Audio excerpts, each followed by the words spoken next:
सभ्यता से भरपूर शास्त्री परिवार की इकलौती बेटी मोहिनी को बचपन में ही पढ़ाई के लिए विदेश भेज देते हैं, जहां से वो सालों बाद ग्रेजुएशन पूरी करके इंडिया वापस आती है, जो अब संस्कार, सभ्यता, संस्कृति जैसी चीज़ों से कोसों दूर होती है।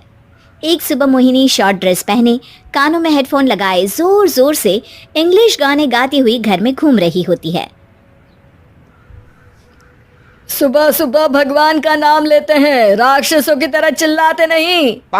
पॉप्स, आपको अच्छे गाने की बिल्कुल समझ नहीं है, so take a chill pill. अरे मोहिनी, पापा से ऐसे बात करते हैं क्या? सारी तमीज भूल गई हो। ओह मॉम प्लीज, इतनी बड़ी भी कोई बात नहीं हुई, सो डोंट ओवररिएक्ट। ऐसे ही दिन बीतते हैं जिसमें मोहिनी के तौर तरीके, रहने और बात करने का ढंग उसकी मम्मी पापा को परेशान करने लगता है। भला कोई मानेगा कि ये मेरी बेटी है? रीति रिवाज और संस्कारों से तो इसका दूर दूर तक कोई नाता नहीं, और अब तो लगता भी नहीं कि कभी होगा। अरे ऐसे कैसे नहीं होगा? लड़कियां सारे नखरे अपने माँ बाप को ही दिखाती है। ससुराल जाकर उन्हें सब कुछ करना भी पड़ता है और मानना भी। पत्नी की बात शास्त्री जी समझ जाते हैं और कुछ ही दिनों में अपने से भी ज्यादा धार्मिक परिवार में निखिल के साथ मोहिनी का रिश्ता पक्का कर देते हैं। रिश्ता तो पक्का कर दिया, पर यहाँ मोहिनी को कैसे मनाएंगे? शादी ब्याह के मामले में आटे में नमक जितना झूठ तो चलता है जी।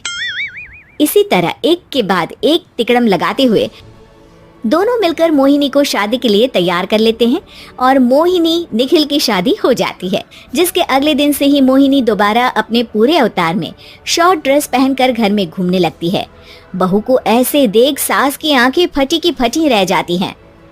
अरे ये क्या बेशर्मी है, हमारे घर की लड़कियां जींस तक नहीं पहनती और तुम बहू होकर इतने छोटे कपड़े पहनकर पूरे घर में घूम रही हो। सीरियसली मॉम, प्लीज आप अपनी इस 80 के दशक वाली सोच में मुझे इंक्लूड मत करो।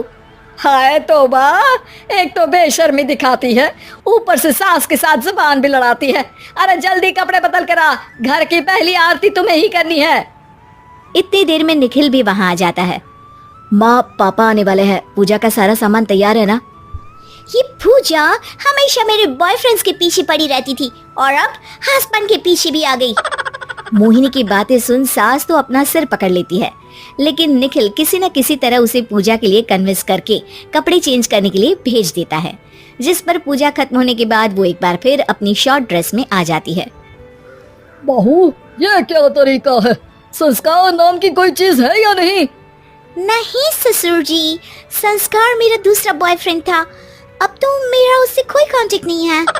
मोहिनी का जवाब सुन के ससुर तो भगवान नाम जपते वहां से चले जाते हैं, लेकिन सास बहू के बीच कहासुनी फिर शुरू हो जाती है, जिसे इग्नोर करते हुए मोहिनी घर से बाहर चली जाती है और देर रात घर वापस आती है। मोहिनी, मैं जानता हूँ कि तुम विदेश में रही हो और तुम्हें वहीं की आदत है, पर यहाँ चीजें कुछ अलग है। अगर तुम उस हिसाब से कुछ एडजस्ट कर लो तो सबके लिए सही हो जाएगा। I am not in a lecture mood. Good night. अगली सुबह मोहिनी देर से उठकर एक बार फिर उसी तरह सबके सामने आती है, जिस पर उसकी सास कुछ बोले उससे पहले ही मोहिनी की दोस्त मोनिका और रेचल वहां आ जाती हैं। Oh hi darling, how are you? OMG, we missed you so much. I missed you too darling. Ram Ram, इन्होंने तो तुमसे भी छोटे कपड़े पहने हैं। अरे तुम लोगों के अंदर कोई शर्म लिहाज बाकी भी है या सब बेच खाई? मोहिनी, तुम्हारी मेड कुछ ज्यादा नहीं बोलती?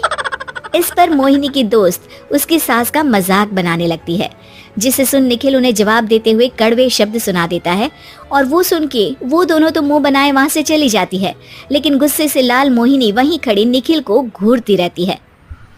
घूर क्या रही हो?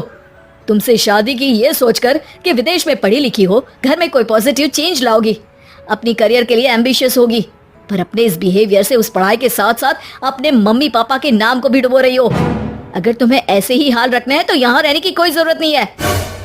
निखिल की बातें सुनकर मोहिनी रोते हुए घर छोड़कर अपनी मम्मी पापा के पास वापस आ जाती है। ससुराल में सब कुछ ठीक तो है? वो अपने आप को समझते क्या है? मोहिनी पर चिल्ला रहे हैं?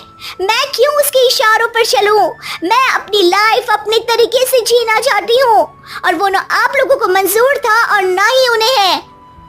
तुम यहाँ नहीं रह सकती।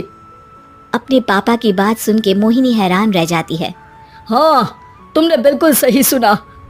अगर तुम्हें अपने इस घमंड, बेशर्मी और बदतमीजी में ही जीना है तो तुम यहाँ भी नहीं रह सकती।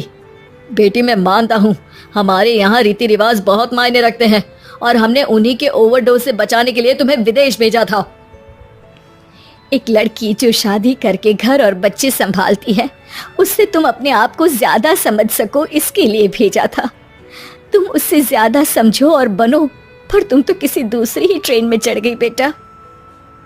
उसके मम्मी पापा बहुत देर तक मोहिनी को सारी बातें समझाते हैं, जिन्हें सुनकर मोहिनी को अपनी गलती का एहसास होता है। वो जॉब ज्वाइन कर लेती है और ससुराल वापस आकर उन्हें मॉडर्न बनाती है और खुद भी कुछ रिवाज सीखते हुए खुशी से रहने लगती है।